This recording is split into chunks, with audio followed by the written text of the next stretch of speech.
nanti bisa bertanya. Yang selanjutnya, ini saksi-saksi ini kan sebenarnya saksi yang dibuat banyak, tetapi sebenarnya tidak berkaitan dengan pasal pidananya.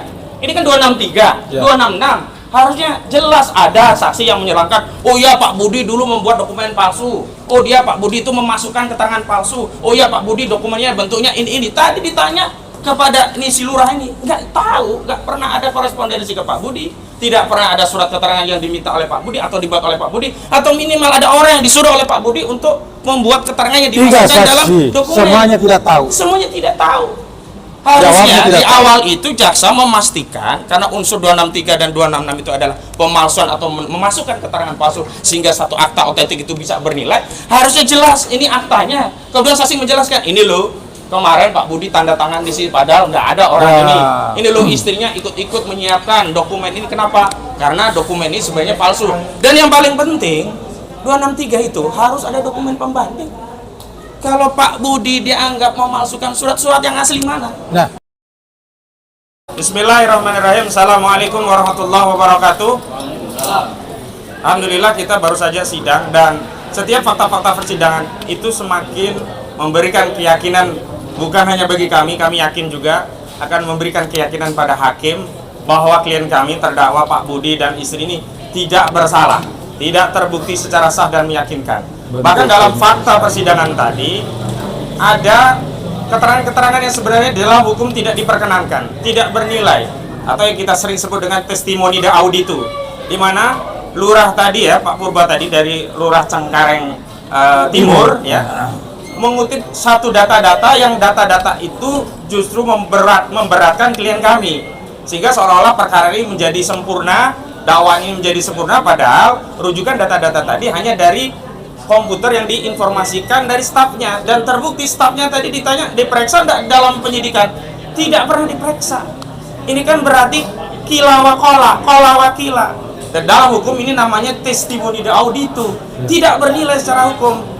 Tapi karena ini sudah diformulasi di dalam BAP, seolah-olah BAP itu menjadi sempurna. Sadar ya? Ini sebenarnya perkara bukan perkara normal. Perkara namanya settingan dan rekayasa.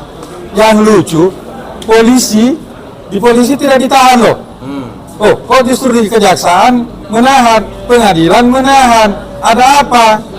Dan setiap kita sidang, kita selalu mengajukan permohonan penangguhan penahanan.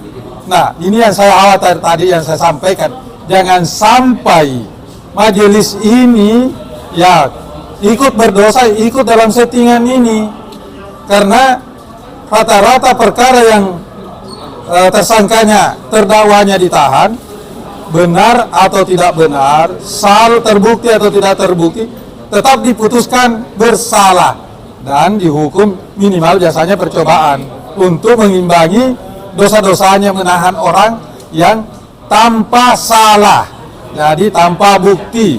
Nah, utamanya kasus Budi ini, dan mudah-mudahan besok majelis hakimnya sudah terbuka mata hati dan mata kepalanya melihat bukti-bukti di dalam persidangan. Nyatanya semua saksi-saksi yang diharapkan hadir menghindar, tidak ada hadir, dan utamanya Dirut, sebenarnya yang memberi kuasa Dirut SSAI itu harus hadir, seorang pejabat negara, jangan berkelik bahwa dia selalu di luar kota. Dan kami minta kepada majelis, saya mohon semua saksi-saksi harus diperiksa dengan catatan terdakwa harus ditangguhkan demi untuk menghindari pelanggaran hak asasi manusia dan berapa banyak kerugian baik material dan immaterial ya.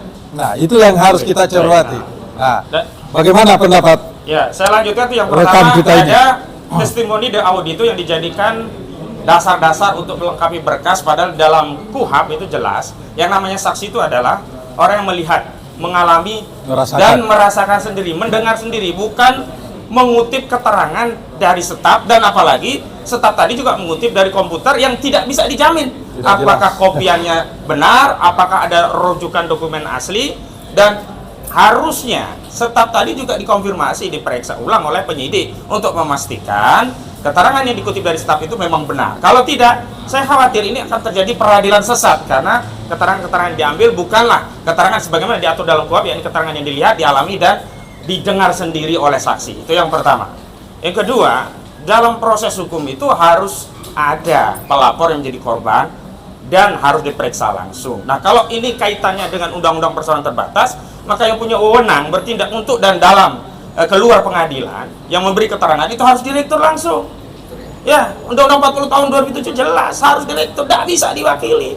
Kalau saat lapor boleh diwakili lawyer, tapi kalau proses ya mengambil keterangan di persidangan itu harus dicari kebenaran material, tidak bisa diwakili lawyer. Karena itu kita pengen tahu ini yang mempersoalkan kasus ini kerugiannya apa, di mana.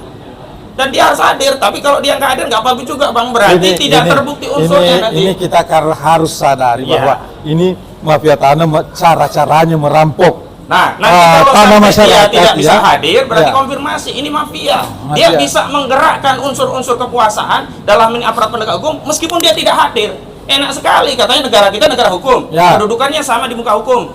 Dan justru ditegaskan dalam Undang-Undang Perseorangan Terbatas itu yang punya wewenang bertindak untuk dan dalam persidangan, di dalam maupun di luar persidangan itu harus direktur, harus diperiksa direkturnya. Kalau tidak, demi hukum harus bebas nanti. Berarti sesat Pak, kalau atau tidak bebas. Ya, tidak terpenuhi unsurnya. Dari mana ini keterangan ini bisa jadi dasar untuk melakukan proses dakwaan? Dan bagaimana hakim punya keyakinan Ya. kalau mengambil keterangan dari orang yang bukan punya Sepenggal-sepenggal wewenang? juga. Ya, Ada sepenggal-sepenggal. gaslighting Saya lanjutkan nanti. dulu ya, setelah tuntas nanti bisa bertanya.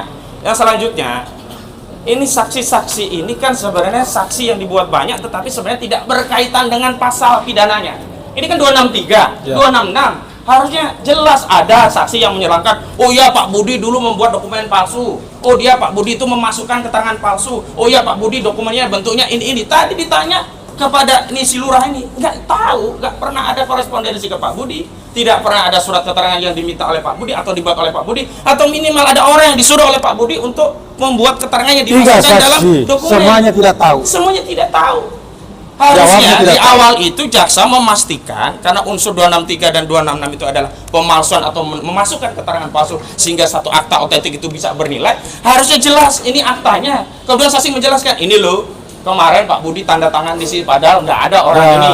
Ini loh istrinya ikut-ikut menyiapkan dokumen ini. Kenapa? Karena dokumen ini sebenarnya palsu. Dan yang paling penting 263 itu harus ada dokumen pembanding. Kalau Pak Budi dianggap memalsukan surat-surat yang asli mana? Nah, Keterangan laboratorium forensik dari penyidik mana untuk membuat keterangan-keterangan yang sifatnya ilmiah. Kalau saksi, bisa bohong, tapi kalau hasil laboratorium forensik bisa benar, bahwa benar ada palsu. Nah, kalau nggak ada keterangan dari laboratorium forensik yang menerangkan ada dokumen palsu yang memalsukan itu Pak Budi, atau setidaknya Pak Budi menyuruh orang lain untuk memalsukan dokumen, atau setidaknya memasukkan keterangan palsu dalam akta otentik, baru layak kasus ini disidangkan. Maka terakhir, baru ya, ini fakta persidangan baru beberapa saksi saja. Itu sudah mengkonfirmasi ada desain besar dalam kasus ini. Ternyata ada yang pesen dugaan buat saya. Terkonfirmasi dari mana? Bukti-bukti yang tidak punya kualifikasi, ya, korban yang tidak langsung berdalih sedang ada harapan, dan hari ini dipanggil katanya 5. 5. Yang 3 nggak ada keterangan, yang 1 katanya sakit. Saya khawatir ini mau ngerendam Pak Budi, jadi satu biar Ya, ditahannya lama. jadi memperpanjang Dan penahanan. Ini memperpanjang penahanan. Demikian. Penderitaan. Nah, abang ada tambahan dulu sebelum pertanyaan. Bang, Ya. ada tambahan? Ya, itulah sebenarnya jangan sampai terjadi penahanan ini dijadikan dasar putusan. Itu yang membahayakan. Ya, jadi terbukti atau tidak terbukti tetap dihukum.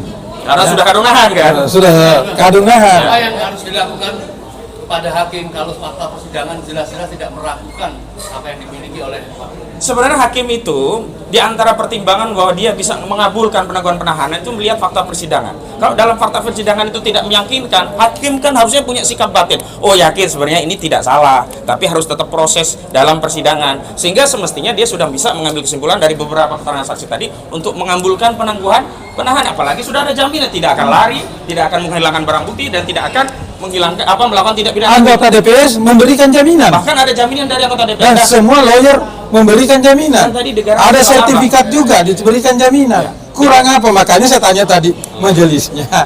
Apa alasannya? Persyaratan apa yang harus dipenuhi supaya kita memenuhi? Kira-kira Iya. Ya ini masuk angin mungkin. Ya saya kira Atau kelanjutan daripada settingan. Saya mau nanya satu. Bang, ini kan sudah jelas bahwasannya saksi memberikan keterangan palsu. Apakah pengacara berniat untuk menuntut saksi? Itu sudah pasti, Pak. Oke. Sudah pasti keterangan palsu itu, tapi memang kalau ini bukan perkara settingan. Kalau ini perkara settingan dan terimbas kepada yang pemutus, susah karena saksi palsu itu, keterangan saksi palsu harus diputuskan oleh majelis hakimnya. Jadi begini, ini yang menjadi terlepas persoalan. kita mau memproses atau tidak, tapi kita tadi bersyukur dengan keterangan saksi yang berubah-ubah sehingga otoritas seorang saksi tadi dipertanyakan, sehingga dia tidak dapat memberikan keyakinan bagi hakim untuk menerangkan suatu peristiwa ini seperti apa. Karena seorang hakim itu memutus perkara berdasarkan dua alat bukti dan keyakinan. Saya kira bagi majelis hakim yang mulia sulit untuk mendapatkan keyakinan bahwa ini perkara pidana, sebuah kejahatan, kalau kualifikasi dari saksinya saja meragukan. Dan itu alhamdulillah jadi menguntungkan bagi Pak Budi, bagi kita tadi. Nah, tinggal kita kaitkan dengan keterangan-keterangan saksi yang lain. Justru kami punya prasangka baik dari keterangan-keterangan yang lain itu justru membuktikan bahwa unsur-unsur pidana itu semakin tidak terpenuhi. Harusnya kan tadi pertanyaan simpelnya begini, Pak Budi memalsukan apa? Ya kan?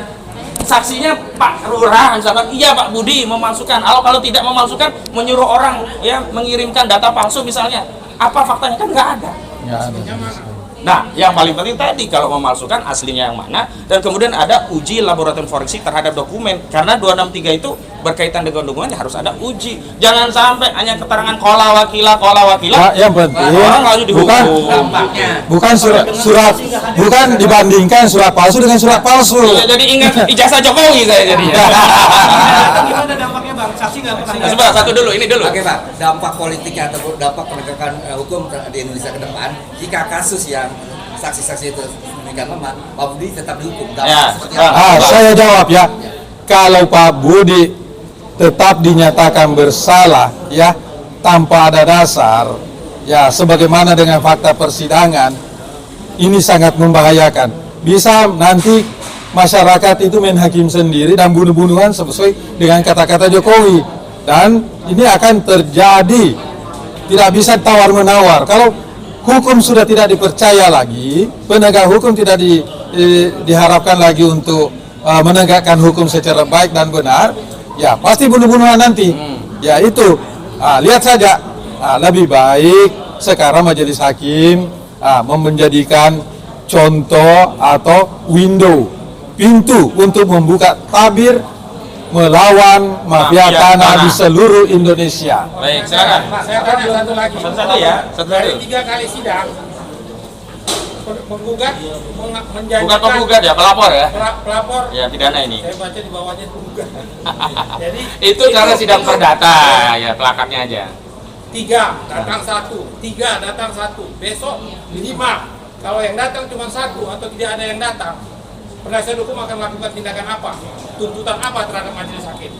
Ya tentu kita mengajukan nota keberatan. Ya, karena kewenangan kita cuma itu. Hanya itu. Yang berkuasa penuh ini adalah hakim. Hakim adalah wakil Tuhan di dunia dalam perkara. Cuman saya kira begini ya, publik harus bisa membaca bahwa ini adalah ada rangkaian proses untuk menzalimi terdakwa. Kalau memang tidak ada proses menzalimi terdakwa, harusnya kan segera saja dilengkapi. Wong dulu siap untuk diperiksa sebagai saksi di polisi, kenapa saya sekarang nggak mau siap gitu loh? Ya. Ada yang sakit, jangan-jangan nanti ada yang jantungan, meninggal, persis seperti kasus ijazah Jokowi, mau diperiksa jantungan, meninggal gitu loh. Bisa Ya. hakim mau menghentikan sidang Pak kalau saksi nggak datang semua? Nggak bisa, paling melanjutkan langsung ke tuntutan, dan itu menguntungkan kita. Ya. Itu unsurnya tidak bisa dipenuhi. Bisa dipercepat berarti Bang? Tapi memang dari segi posisi Pak Budi itu bisa jadi keberuntungan. Ya. Tapi bikin celaka semua masyarakat Indonesia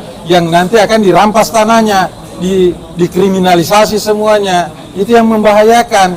Nah, justru Pak Budi itu maunya kita terungkap. Terungkap. Semuanya saksi kita ungkap semuanya supaya kebenaran dan keadilan itu terungkap. Tapi dengan catatan hakim harus memerdekakan yang terdakwa dari penahanan supaya enak dan jernih.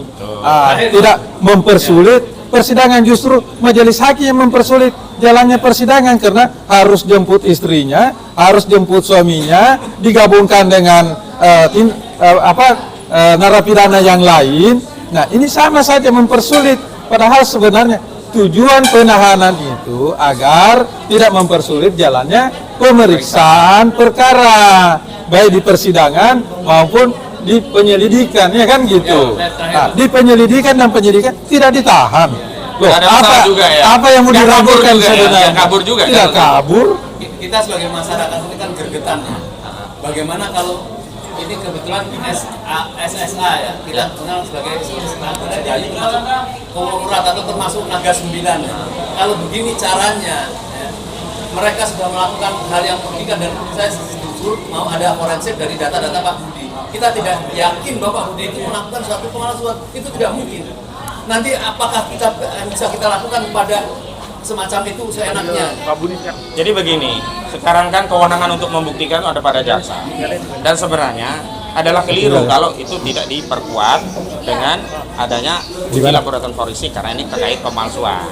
Tapi kalau itu tidak dilakukan, sebenarnya itu justru menguntungkan kita, berarti unsurnya menjadi tidak terpenuhi. Mana yang dipalsukan? Apa buktinya? Keterangan-keterangan dari saksi juga tidak tahu apa tadi yang dipalsukan. Ditanya, pernah nggak Pak Budi bikin permohonan surat keterangan atau apapun? Tidak.